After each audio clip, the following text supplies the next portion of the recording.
আসুন এরকম একটা সরকার কায়েম হোক যারা সুদের সাথে, মদের সাথে, জুয়ার সাথে, ব্যভিচারীর সাথে, সন্ত্রাসের সাথে, চাঁদাবাজির সাথে, যারা আল্লাহ হারাম করেছেন সে কাজগুলোর সাথে তারা কখনোই চাইবে না এমন একটি সরকার আসুক যে সরকার আসলে নামাজের পরিবেশ তৈরি হবে। ষড়যন্ত্র হচ্ছে, আপনি আর আমি সেই ষড়যন্ত্রের মোকাবেলায় হাত পা গুটে বসে থাকবো না দায়িত্ব নেব। আসসালামু আলাইকুম ওয়া রাহমাতুল্লাহ। আলহামদুলিল্লাহি রাব্বিল আলামিন, আসসালাতু ওয়াসসালামু আলা রাসূলিল কারীম, আম্মা বা'দ। আউযু বিল্লাহি মিনাশ শাইতানির রাজীম। বিসমিল্লাহির রহমানির রহিম। ইন্নাদ দীনা ইনদাল্লাহিল ইসলাম। সাদাকাল্লাহুল আযীম।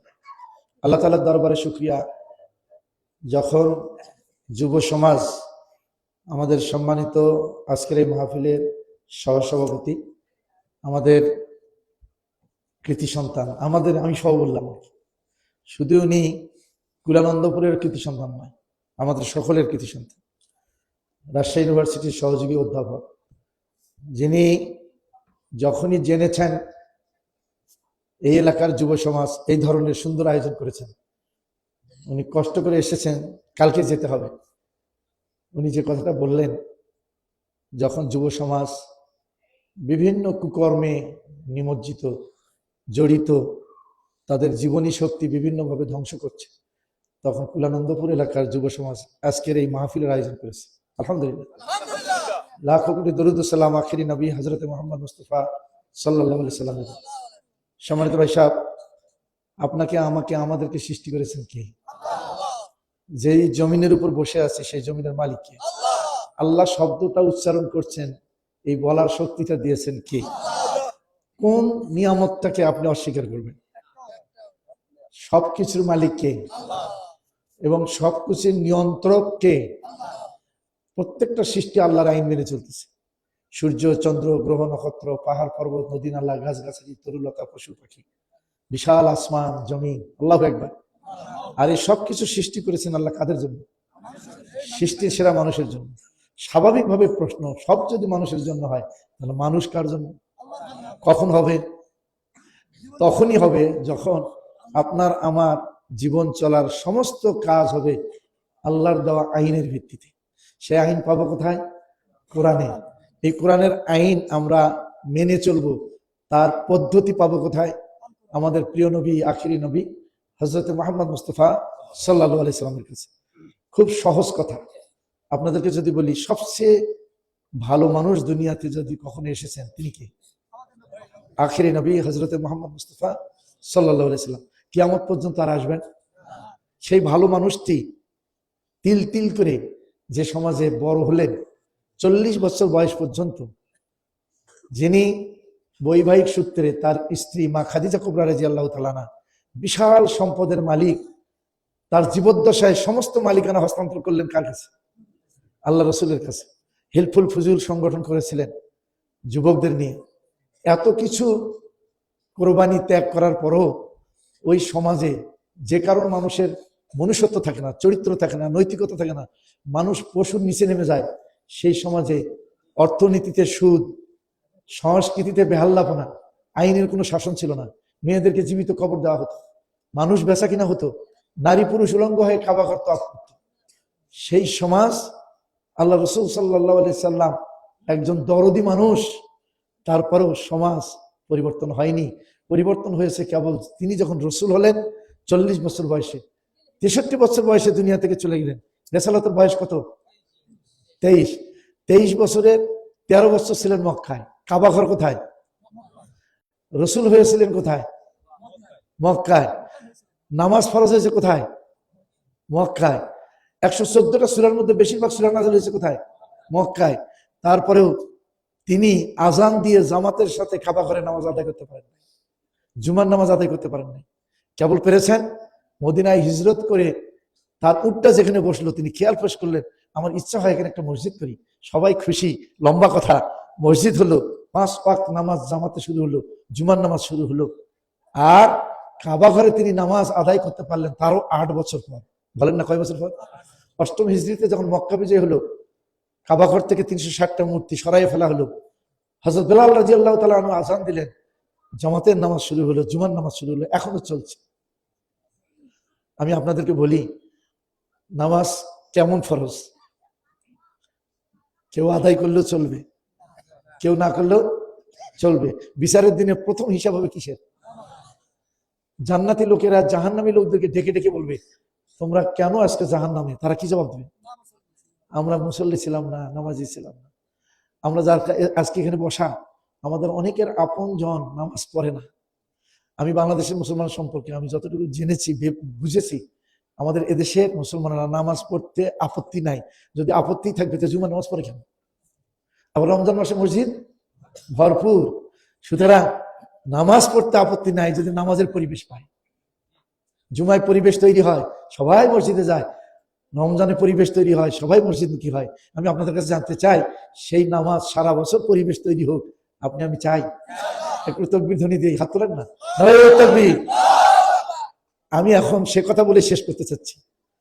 ওয়াজ করে, বক্তৃতা দিয়ে, তাফসীর করে, মাহফিল করে যদি বাংলাদেশে নামাজ কায়েম হতো, প্রথম বাংলাদেশে হতো, এত মাহফিল পৃথিবীর কোনো দেশে হয়। তাহলে নামাজ কায়েম হওয়ার উপায় কি? উপায় একটাই, আল্লাহ দায়িত্ব দিয়েছেন যাদের, তারা যেদিন দায়িত্ব নিবে সেদিনই নামাজ কায়েম। সূরা হজের 41 নম্বর আয়াত, বিসমিল্লাহির রহমানির রহিম, আল্লাযীনা ইম্মাক্কানাহুম ফিল আরদ আকামুস সালাত ওয়া আতাউয যাকাত ওয়া আমারু বিল মা'রুফ ওয়া নাহাউ আনিল মুনকার ওয়ালিল্লাহি আকিবাতুল উমুর। রাষ্ট্রের দায়িত্ব হলো নামাজ কায়েম করা। কে দায়িত্ব দিয়েছে? আজকে যদি সরকার বলে, তুমি পুলিশ, তুমি আর্মি, তুমি বিজিপি, তুমি র্যাব, তুমি সচিব, তুমি ইউনো, তুমি অফিসার, তুমি স্কুল কলেজ মাদ্রাসা ইউনিভার্সিটির শিক্ষক, তুমি প্রেসিডেন্ট, তুমি প্রধানমন্ত্রী, তুমি মন্ত্রী, তুমি চেয়ারম্যান, তুমি মেম্বার, তুমি চকিদার, তুমি দাফাদার, তোমরা মুসলমান, নামাজ পড়ো না, চাকরি নাই।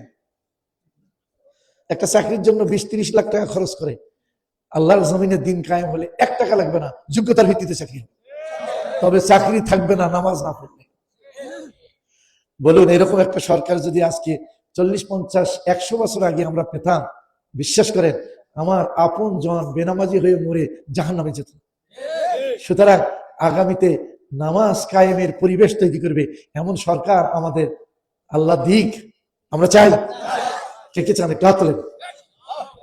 এখন বলেন, আমি বলতেছি আপনারা চান? এইভাবে যদি দিন রাত হাত তোলেন, নামাজের সরকার কায়েম হবে? কি করতে হবে? আগামীতে সেই সুযোগ এসেছে। ভাইরা আমার, আমি আপনাদেরকে বিনয়ের সাথে অনুরোধ করব, আসুন এরকম একটা সরকার কায়েম হোক যারা সুদের সাথে, মদের সাথে, জুয়ার সাথে, ব্যভিচারীর সাথে, সন্ত্রাসের সাথে, চাঁদাবাজির সাথে, যারা আল্লাহ হারাম করেছেন সে কাজগুলোর সাথে তারা কখনোই চাইবে না। এমন একটি সরকার আসুক যে সরকার আসলে নামাজের পরিবেশ তৈরি হবে। ষড়যন্ত্র হচ্ছে, আপনি আর আমি সেই ষড়যন্ত্রের মোকাবেলায় হাত পা গুটে বসে থাকবো না, দায়িত্ব নেব। ভয় দেখানো হচ্ছে, অমুক দলের পক্ষে গেলে খবর আছে, ভয় দেখানো হচ্ছে, গুজব ছড়ানো হচ্ছে, মিথ্যা প্রোপাগান্ডা ছড়ানো হচ্ছে। আমি আপনাদেরকে অনুরোধ করি, সকল ষড়যন্ত্রের মোকাবেলায় আমরা মজবুত থাকতে পারবো তো ইনশাআল্লাহ? কে কে থাকতে পারবেন? হাত তোলেন। তাহলে আমি আপনাদেরকে একটা দায়িত্ব দিয়ে আমার কথা শেষ করতে চাই। এখানে হয়তো অনেকে আসছিলেন, চলে গেছেন, আবার অনেকে আসেন নাই। প্রত্যেকের ঘরে ঘরে আমাদের হাতে একেবারে সময় কম। আল্লাহর জমিনে দিন কায়েম হলে কি কল্যাণ, সেই কল্যাণের আওয়াজ তাদের কাছে পৌঁছায় দিয়ে আমরা তাদেরকে ডাক দিব, একবার নয় বারবার। এই দায়িত্ব নিতে রাজি আছেন? হাত তোলেন না। আমি আপনাদেরকে অনুরোধ করি, আপনারা পুরুষ, যুবক, ছাত্র, জনতার মাঝে দাওয়াত দেবেন। মাদেরকে অনুরোধ করব, আপনারা মায়েদের ঘরে ঘরে যে দাওয়াত দেবেন। আমার কেন জানি মনে হচ্ছে আগামীতে আল্লাহ আমাদেরকে দিনের বিজয় দেবেন ইনশাআল্লাহ। সেই পরিবেশ আমরা সারা দেশে দেখতে পাচ্ছি। যে আল্লাহ, আল্লাহু আকবার, যে আল্লাহ আমাদের জীবন সংকীর্ণ হয়ে গেছে। আমি 28টা মামলার আসামি, কতবার জেলখানায় গেছি। আমাদের জনাব হযরত মাওলানা দেলোয়ার হোসেন সাঈদী কোনো অপরাধ ছিল? এই ধরনের নিরপরাধ ওলামা হযরত থেকে বিনা অপরাধে তারা হত্যা করেছে। আমরা যাদেরকে শহীদ বলি, কত ভাইয়ের চোখ নাই, হাত নাই, কত যুবক হারিয়ে গেছে, কোথায় আছে কেউ জানে না। সেই জমিন আল্লাহ আমাদের জন্য এত উন্মুক্ত করে দিবেন আমরা কেউ ভাবি নাই। তাফসীর মাহফিল আগে করতে গেলে পারমিশন লাগতো, এখন কোনো পারমিশন লাগে না। আল্লাহু আকবার। সুতরাং সুতরাং যে জমিন আল্লাহ দিনের জন্য উন্মুক্ত করে দিয়েছেন, যেই জমিনে ওলামা হযরতের রক্ত পড়েছে, সেই জমিন আল্লাহ দিনের জন্য মঞ্জুর করেছেন। এরপরেও যদি আপনি আর আমি অবহেলা করি, আমার কেন জানি মন বলছে বড় জালেম আমাদের ঘাড়ে চেপে বসবে। এই বড় জালেমের জুলুম থেকে আল্লাহ হেফাজত করুন। আসসালামু আলাইকুম ওয়া রাহমাতুল্লাহ। বিশেষ করে যুব সমাজকে ধন্যবাদ, মোবারকবাদ। আমাদের জামরুল সাহেবকে ধন্যবাদ, উনি এত কষ্ট করে এসেছেন। আমাদের সম্মানিত প্রধান বক্তা, তিনি গুরুত্বপূর্ণ কথা বলছেন, এখনই হয়তো শেষ করবেন। আর আগের বক্তারাও তো অনেক কথা বলেছেন। সব মিলাই এই আয়োজনে আমি শুনেছি দল মত নির্বিশেষে আপনারা এগিয়ে এসেছেন। আল্লাহ এর জাযা আখিরাতে আপনাদেরকে দান করুন, এবং এর বদলতে আল্লাহ তাআলা আমাদের একটা শান্তির দেশ হিসেবে কবুল করুন, নিরাপত্তার দেশ হিসেবে কবুল করুন। যেই দেশে আইনের শাসন থাকবে, জুলুম নির্যাতন নিপীড়ন থাকবে না, যে দেশে মা বোনেরা ইজ্জতের সাথে, সম্মানের সাথে, মর্যাদার সাথে বাস করবে, যেই সমাজে আমাদের যুবকেরা, ছাত্ররা মাদকের মতো এক মারাত্মক মরণ ব্যাধি সবল থেকে হেফাজত হবে। আসসালামু আলাইকুম ওয়া রাহমাতুল্লাহ।